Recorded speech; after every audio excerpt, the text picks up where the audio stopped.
Hello. இன்னைக்கு நம்ம பார்க்க போகிறது ஏஆர் முருகதாஸ் டைரக்ஷனில் சல்லுபாய் நடித்து ரிலீஸ் ஆன சிக்கிந்தர் படத்தோட கதை என்னன்னு தான் பார்க்க போகிறோம். கதை என்னன்னா, ஃப்ளைட்டில் ஒரு பையன் வந்து ஒரு பொண்ணுகிட்ட மிஸ்பிஹேவ் பண்ணுறான் பிஸ்னஸ் கிளாஸில். அப்போ சல்லுபாய் என்ட்ரி கொடுத்து அந்த பையனை அடித்து அந்த பொண்ணுகிட்ட மன்னிப்பு கேட்க வைக்கிறாரு. அங்கே தான் என் சல்லுபாயோட இன்ட்ரோடக்ஷன். கட் பண்ணால் சல்லுபாய் வந்து ஒரு பெரிய பேலஸில் வந்து ராஜாவாகவும் ராஷ்மிகா மந்தனா ராணியாகவும் இருக்காங்க. ஹஸ்பண்ட் ஒய்ஃப் அவங்க 2 பேரும். பட் இருந்தாலுமே சல்லுபாய் பிஸ்னஸ்னு சொல்லிட்டு ராஷ்மிகாவுக்கு வந்து பெருசாக அட்டென்ஷன் கொடுக்காம இருக்காரு. இதே நேரத்தில் வந்து இந்த பையன் நடிச்சார்ல, அவனோட அப்பா வந்து சத்யராஜ், அவர் ஒரு பெரிய மினிஸ்டர். ஸோ அவரோட இன்ஃப்ளூயன்ஸை யூஸ் பண்ணி சல்லுபாய் அரெஸ்ட் பண்ணலாம்னு சொல்லிட்டு போலீஸ் அனுப்புகிறாங்க.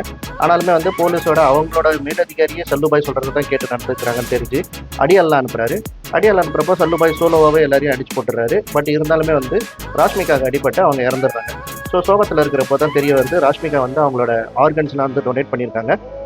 லிவர் ஒருத்தருக்கு, கண்ணு ஒருத்தருக்கு, ஹார்ட் ஒருத்தருக்கு போயிருக்கு அப்படின்னு சொல்லிட்டு அவங்கள போய் மீட் பண்ணணும்னு சொல்லிட்டு மும்பை வராரு. அங்கே வந்து கண்ணு தானம் கொடுத்தவங்கன்ட்டு காஜல் அகர்வால் அவங்க வீட்டில் வந்து சின்ன சின்ன பிரச்சனைகள்லாம் இருக்குது, அதெல்லாம் சால்வ் பண்ணி அவங்களுக்கு ஒரு பிஸ்னஸ்லாம் வச்சு கொடுக்குறாரு. அதே நேரத்தில் அந்த லிவர் ஒரு பையனுக்கு ட்ரான்ஸ்பிளான்ட் பண்ணியிருக்காங்க. அந்த பையன் இருக்கிற இடம் வந்து நிறைய குப்பைகள்லாம் கொட்டுற இடம். அந்த இடத்துல வந்து பொல்யூஷன்னால அங்கே அந்த பையனுக்கும் கூடவே நிறைய பேருக்குமே வந்து பாதிக்கப்பட்டிருக்காங்க. அதுக்கப்புறமா ஹார்ட் ஒரு பொண்ணுக்கு ட்ரான்ஸ்பிளான்ட் பண்ணியிருக்காங்க. அந்த பொண்ணு ஒரு லவ் ஃபெயிலியர்னால ஹார்ட் ஆல்ரெடி வீக்காக இருக்குது.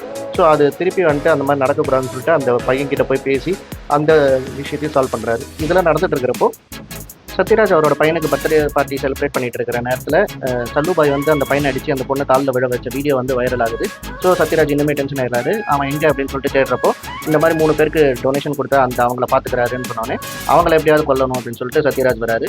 அண்ட் அதே நேரத்தில் வந்து இங்கே இருக்கிற ஊரில் இந்த பசங்களோட ஹெல்த்துக்காக வந்துட்டு எல்லாருக்குமே ஆப்ரேஷன் பண்ணுறதுக்கு சல்லுபாய் வந்து முயற்சி எடுக்கிறாரு. ஸோ அதை எப்படியாவது தடுத்து அவங்க 3 பேரையும் கொல்லணும் அப்படின்னு சொல்லிட்டு சத்யராஜ் நினைக்கிறாரு. சத்யராஜ் வீடுக்குள்ளே புகுந்து சத்யராஜையும் வந்துட்டு சல்லுபாய் அடித்து அதுக்கப்புறமா அந்த ஆப்ரேஷனையும் சக்ஸஸ்ஃபுல்லாக நடத்தி எல்லாரையும் வந்து ஹாப்பியாக பார்த்துக்கிறாரு. அதோட படம் முடியுது.